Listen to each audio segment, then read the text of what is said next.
So we're talking maps right now. So friends of mine. So Stephen asked me to make sure everybody figures out how to get to the almost 10%. film site area, Bluff Creek You area. could do that. And You know, everybody has here's Eureka, Arcata, Highway 1, I hit 299. Take 299 over towards Willow Creek, which is right over here.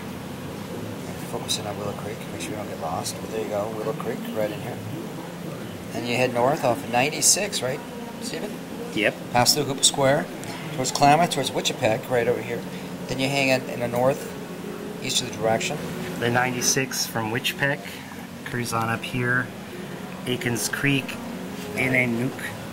Those are two campsites. Here's the Bluff Creek Bridge, right as it crosses under the highway and into the Klamath River.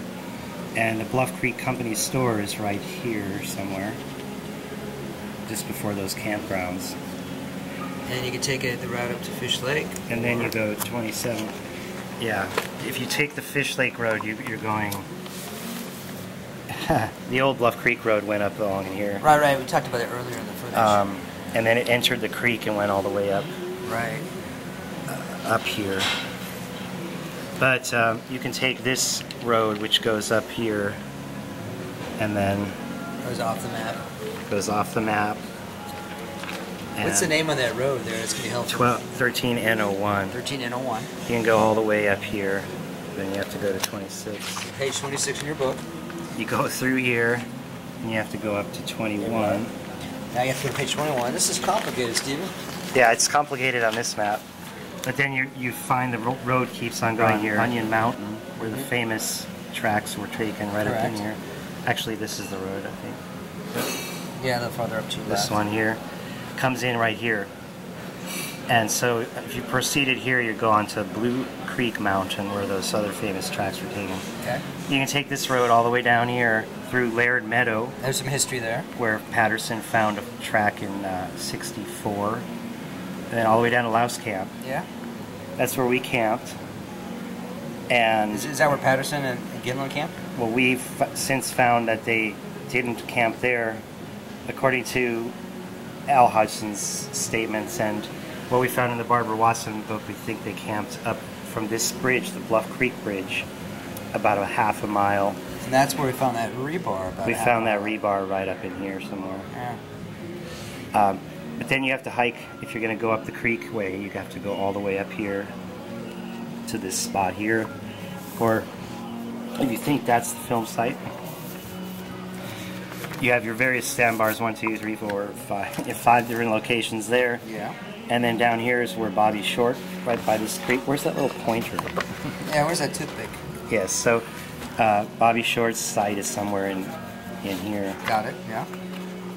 Just below this little creek that comes in. But Al was talking about and something down there. And I think that's what we were calling the Al Hodgson site. I think you said was right like here. Somewhere on there, yes. And that's much more easily seen on here. So increasing a bigger topo map now. A nice big map. Louse Camp. There we are.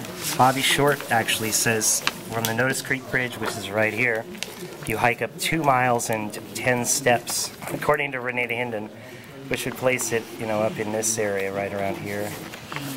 And I think this was our Al Hodgson site right there. Okay, that he mentioned. I think that's what we were finding. And that's that place farther back where we all walked up and we stopped and saw it, and it looked pretty good.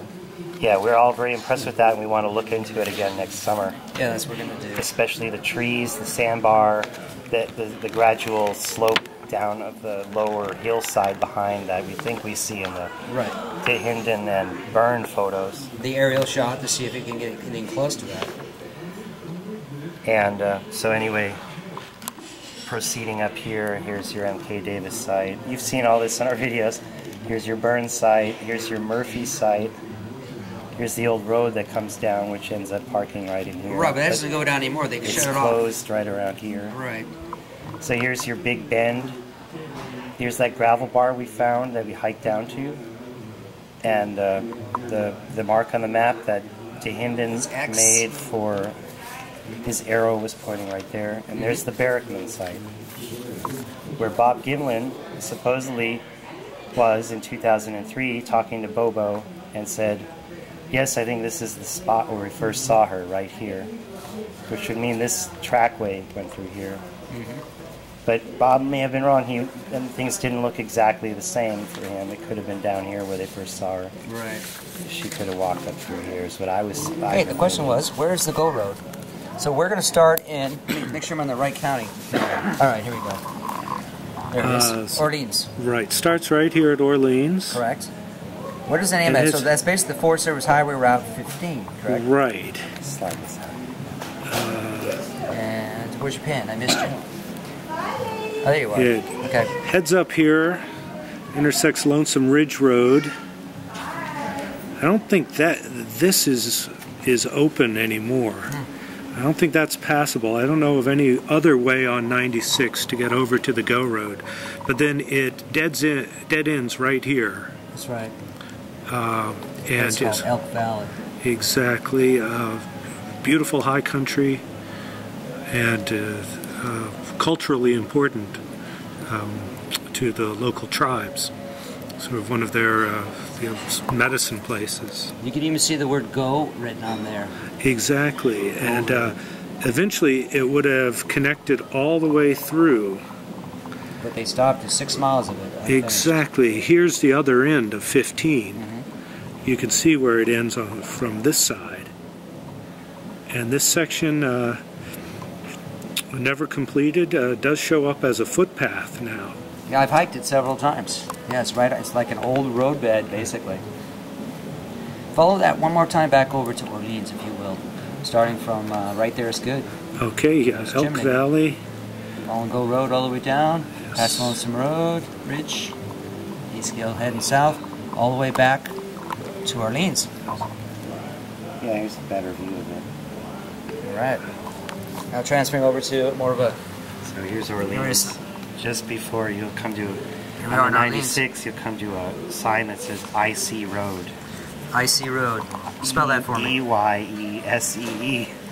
I'm not sure what that means. It must be some local thing. I see.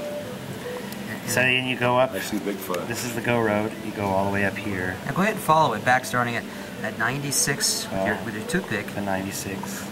Yes, now follow it up so I can follow it a little bit better. Drive, okay, there windy, it goes. loopy. Windy, windy. You drive up here to get to the other side of the film site. Right, past Prospect, trailhead. You going up here. We're leaving what the was page. it? 16.7 miles or something? I want to say 30. Well, it's 17-ish Down to here. turn on. All right, go. 15 is the road. 15 N01. Got it. You're going on the north face. It's very high elevation right through here.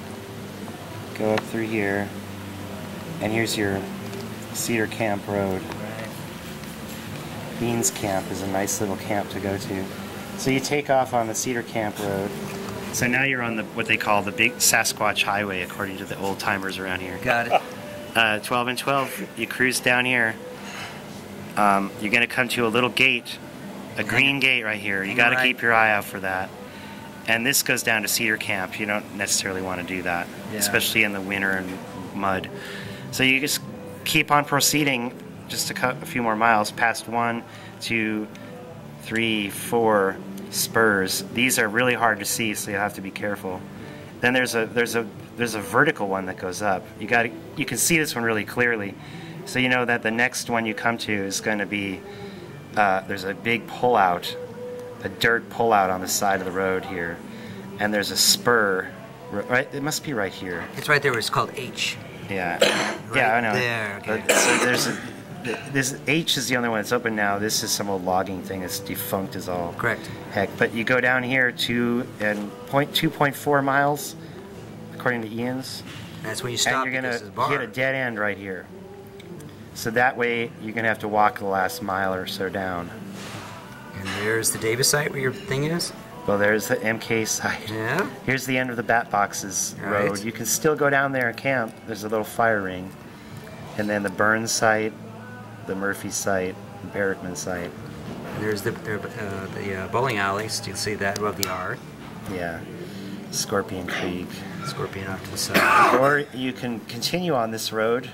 Got me there, Robert? I got you. You can continue on this road down a nice little road to the Bluff Creek Bridge. There's the bridge. That's where we hiked in. And then keep on proceeding down here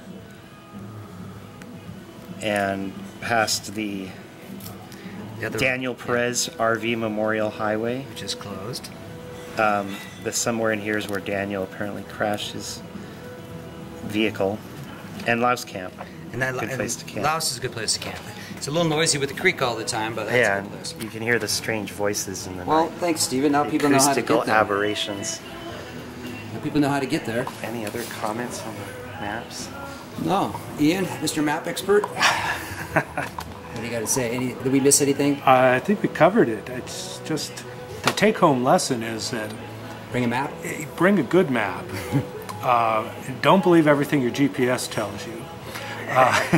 Don't believe everything your map tells you. But it is, gosh, it's a ways back to get in there, even when the weather's perfect in the summer.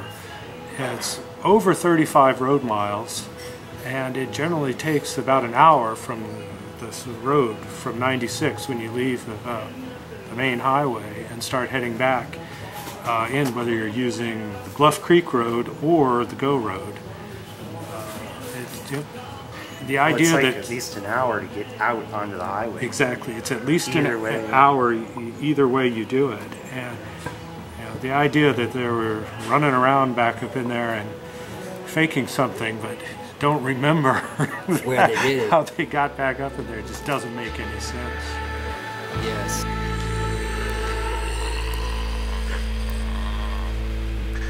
Bigfoot lives.